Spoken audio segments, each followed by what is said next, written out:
ආදරෙන් පිළිගන්නව කුක්කිත් නදීෂාක් එකතු වෙලා ඉන්න ඔයාලව. අද ඔයාලා හැමෝටම ගොඩාක් වැදගත් රෙසිපි එකක් අරගෙන ආවේ. මොකද අපි ගොඩක් වෙලාවට කෑම බීම හදන්න ගියාම අපේ රටේ වැඩිපුරම පාවිච්චි කරන්නේ පාන් පිටි. හැබැයි අද මම ඔයාලට කියලා දෙන්නේ හාල් පිටි සහ ඕට්ස් පාවිච්චි කරලා ගොඩක් රසට විශේෂයෙන්ම පුංචි දුවලා පුතාලා ආසා විදිහට කොහොමද පෑන්කේක් හදාගන්නේ කියලා. පෑන්කේක් හදාගන්න අවශ්‍ය කරන දේවල් වෙනදා වගේම ඩිස්ක්‍රිප්ෂන් එකේ සඳහන් කරලා තියෙනවා. එතනින් ඔයාලට බලා ගන්න පුළුවන්. මේ තියෙන්නේ මම කඩෙන් අරගන්න හාල් පිටි. ඉතින් ඔයාලා දන්නවා මේක පැකට් විදිහට හරි එහෙම නැත්නම් ලූස් විදිහට හරි සුපර් මාකට් වල විතරක් නෙවෙයි සිල්වර බඩු කඩවලත් ගන්න තියෙනවා.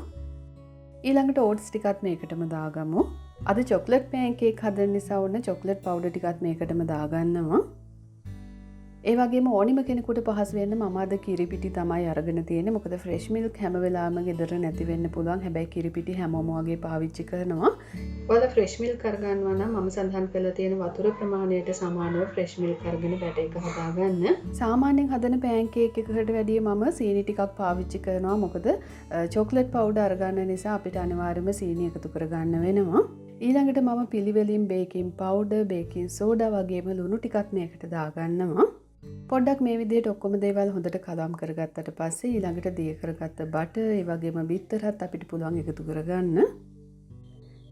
මම කිරිපිටි අරගෙන තියෙන නිසා දැන් මම ඇල් වතුරෙන් තමයි බැටර් එක හදන්න ලෑස්ති වෙන්නේ. ඉතින් මුලින් කිව්වා වගේ ඔයාලා කිරිපිටි ගන්නේ නැත්නම් ෆ්‍රෙෂ් මිල්ක් වලින්ම මේක හදාගන්න පුළුවන්. ඔයාලට අවශ්‍ය ප්‍රමාණයට වතුර ටිකෙන් ටික දාගන්න. මම එක සැරේම උන්න එකතු කරගන්නේ නැහැ. මේ විදිහට මුලින් ටිකක් එකතු කරගෙන හොඳට බැටර් එක කලවම් කරගන්න ඕනේ.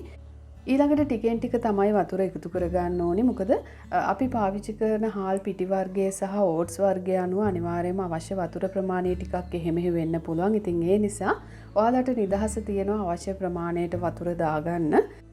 මම මිලිලීටර් 250ක් තමයි අරගෙන තියෙන්නේ. හැබැයි මේ ප්‍රමාණය ඔයාලට පොඩ්ඩක් අඩු වෙන්නත් පුළුවන්, වැඩි වෙන්නත් පුළුවන්. මොකද ඔයාලා පාවිච්චි කරන හාල් පිටි සහ ඕට්ස් වර්ගය අනුව අනිවාර්යයෙන් මේක වෙනස් වෙනවා.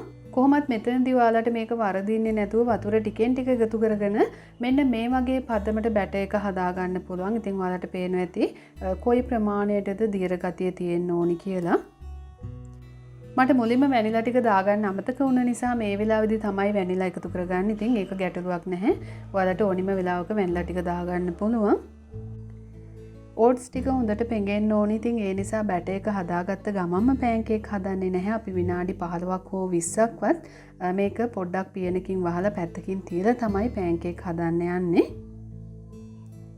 දැන් හරියටම විනාඩි 20කට පස්සේ මේ තියෙන බැටර් එක කලින් තිබුණට වැඩිය ටිකක් උකු ගතියට ඇවිල්ලා තියෙනවා. දැන් ඕට්ස් ටිකත් හොඳට පෙඟිලා තියෙන්නේ. අපිට පුළුවන් ඉක්මනටම පෑන්කේක් ටික හදාගන්න. පෑන් එක හොඳට රත් වුණාට පස්සේ ඔයාලට කැමති ප්‍රමාණයට බැටර් එක දාගන්න පුළුවන්. ඔයාලට මතක ඇති පෑන්කේක් වර්ග මම 5කටත් වැඩි ප්‍රමාණයක් වීඩියෝ කරලා තියෙනවා. ඉතින් ඒ නිසා ගොඩාක් විස්තර මෙතනින් එහාට පෙන්වන්නේ නැහැ. ඔයාලා දන්නවා කොයි විදිහටද මේක හදාගන්නේ කියලා. ඉතින් මම හැමදාම මතක් කරන දෙයක් තමයි පෑන්කේක් හදනකොට අපි කීප සැරයක් එහා මෙහා දාන්නේ නැහැ. යටපැත්ත හොඳට දුඹුරු පාට වුණාට පස්සේ එක සැරයක් මේ විදිහට මාරු කරගෙන ඊළඟට ඉක්මනටම පෑන් එකකින් ඉවත් කරගන්න ඕනේ. පුංචි දුවලා පුතාලා වෙනුවෙන් හදනවා නම් ඔයාලට පුළුවන් මේ වගේ ලස්සනට පොඩියට පෑන්කේක් කීපයකුත් හදාගන්න. ඉතින් ඔයාලා දන්නවා ගොඩක් වෙලාවට හාල් පිටි වලින් හදාගන්න කෑම ඒ වෙලාවෙම උණු උණුවේම රස බැලුවොත් තමයි ඒකේ නියම රස තියෙන්නේ. මේකත් අනිවාර්යයෙන් මේ වගේමයි. ඉතින් ඔන්න උණු උණුවේම ඔයාලට පෙන්නනම් මේක කොයි වගේ හොඳට මෙලෙක් ගතියට තියෙනවද කියලා ඔයාලට බලා ගන්න පුළුවන්. අපි සාමාන්‍යයෙන් පාන් පිටි වලින් හදාගන්න පෑන්කේක් වගේම ගොඩාක් හොඳට මෙලෙක් ගතියට තියෙනවා. කිසිම තද ගතියක් නැහැ. ඉතින් අනිවාර්යයෙන්ම මේක හොඳටම නිවෙනකන් ඉන්නේ නැතුව ටිකක් රස්නේ වෙලාවේදී රස බැලුවොත් ඔයාලට මේකේ නියම රස දැනේ. මොකද හාල් පිටි වලින් හදාගන්න කෑම ටිකක් වෙලා ගියාට පස්සේ වියලි ගතියක් එන එක ඇත්තටම මේකටත් අදාළයි. ඉතින් ඔන්න මම මේ විදිහට චොක්ලට් ටිකක් දිය කරලා තමයි අද පෑන්කේක් වලට එකතු කරගන්නේ. හැබැයි ඔයාලට මේක පළතුරු වගේ දෙයක්, ජෑම් බටර් මේ ඕනෙම දෙයක් එක්ක සාමාන්‍යයෙන් අපි පෑන්කේක් රස බලන විදිහටම රස බලන්නත් පුළුවන්.